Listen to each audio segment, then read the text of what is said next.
Does Sushant have any enemies? Sushant के कोई दुश्मन थे या नहीं?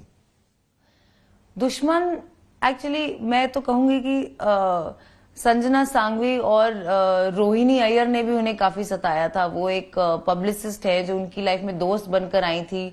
उन्होंने ही मुझे मिलाया, लेकिन हमारा रिश्ता शुरू हुआ तो उन्होंने हमसे बात करनी बंद कर दी। फिर वो उन्हें अजीब अजीब से मैसेजेस करती थी।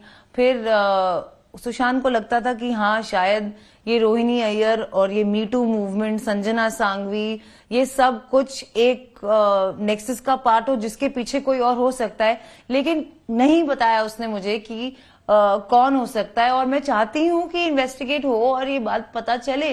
ये ऐसा कैसे हो सकता है कि मैं अगर एक एक्ट्रेस हूं जो अभी नई नई फिल्म कर रही हूं, मैं सुशांत सिंह राजपूत की फिल्म कर रही हूं और मेरे नाम से एक एक्यूजेशन आता है, उनके ऊपर एलिगेशन आता है इतना serious of sexual misconduct and harassment at work, मैं 1.5 महीने चुप रहूंगी? चाहे मैं अमेरिका में हूं या टिम्बकटू में हूं, और जो भी उनका एक्सप्लेनेशन है, आपके पास गूगल तो रहेगा। और हर एक्टर या बडिंग एक्ट्रेस अपना फोन जरूर देखती है। उनका नाम से इतना बड़ा न्यूज अगर आया होगा तो उन्हें नहीं पता। Because one of Sushant earlier girlfriends Ankita Lokhande, उन्होंने भी एक तरह से आप पर आरोप लगाया कि जब से रिया आई सुशांत की जिंदगी में, सुशांत बदल गया। कब मिली थी बोला सुशांत सिंह राजपूत से? कब उनकी आखिरी बात हुई थी? मेरा मानना है 4 साल पहले। कॉल रिकॉर्ड्स चेक कर लीजिए। आई एम क्वाइट सर्टेन उनकी कोई बात नहीं हुई है। और वो कह रही है कि उनकी शूटिंग ऑफ मणिकर्णिका के दौरान सुशांत ने उन्हें फोन किया, लेकिन फिर उन्होंने कहा कि 4 साल से सुशांत से उनकी बात ही नहीं हुई है। तो वो क्या कहना चाह रही है मुझे एग्जैक्टली समझ में नहीं आ रहा है। उनके घर में रहती हैं, फिर बोलती हैं कि ये वाला देखो मैंने इतना पेमेंट किया है, वो वॉल टूटी है।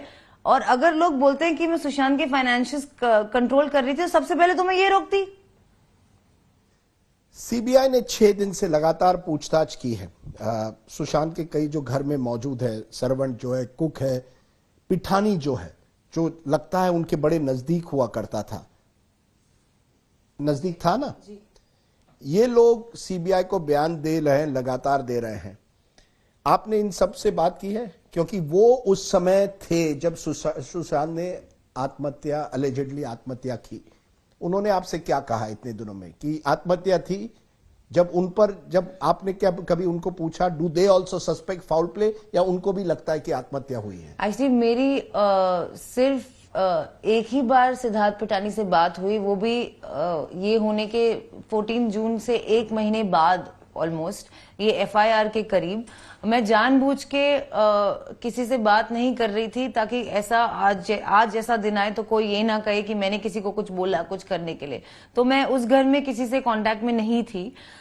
लेकिन सिद्धार्थ पिठानी का मुझे फोन आया था, जो मेरे पास एक्चुअली रिकॉर्डेड भी है, कि उन्हें सुशांत के जीजा जी से प्रेशर आ रहा है, ओपी सिंह जी से, कि आप ऐसा ऐसा बोलें कि 15 करोड़ रिया ले गई है। और उन्होंने मैंने उनको बोला कि तुम सच बोलना, और प्लीज अगर आप ऑलरेडी एक इन्वेस्टिगेशन का हिस्सा हो तो वहां के इन्वेस्टिगेशन ऑफिसर को आप प्लीज कांटेक्ट कीजिए और एक ईमेल या फॉर्मल कंप्लेंट लिखिए कि आपके साथ ऐसा ऐसा हुआ, जो कि सिद्धार्थ पिठानी ने मुंबई पुलिस को भेजा और ऑब्वियसली नेचुरली मुझे फॉरवर्ड किया। सिद्धार्थ पिठानी और आपकी कैसी रिलेशनशिप है? Were you all controlling the medication जो सुशांत को दिया जाना था? इन सब चीजों के क्या सिद्धार्थ भी, जिस तरह से आप कह रही हैं कि जो मेडिकेशन सुशांत ले रहे थे अपने डिप्रेशन के लिए, क्या सिद्धार्थ उसे कंट्रोल कर रहा था? Who was giving him the medication? Absolutely not. Sushant was taking the medication on his own. Sometimes if I was there, I would give it to him. Sometimes if he asked someone to give it to him, they would pass it to him. Sometimes you tell me, if your partner is suffering from not just depression, any other illness, and they are sick, what is the most natural thing to do? Babu, dawai le lo na. That's about it. So what was Pithani's role? Sushant called Siddharth Pithani back into his life to come and stay with him, told him about the depression. Somewhere around November, December, he moved into Mount Blanc. Sushant used to love singing prayers in the morning to Lord Shiva, and Siddharth Pithani used to play the drum.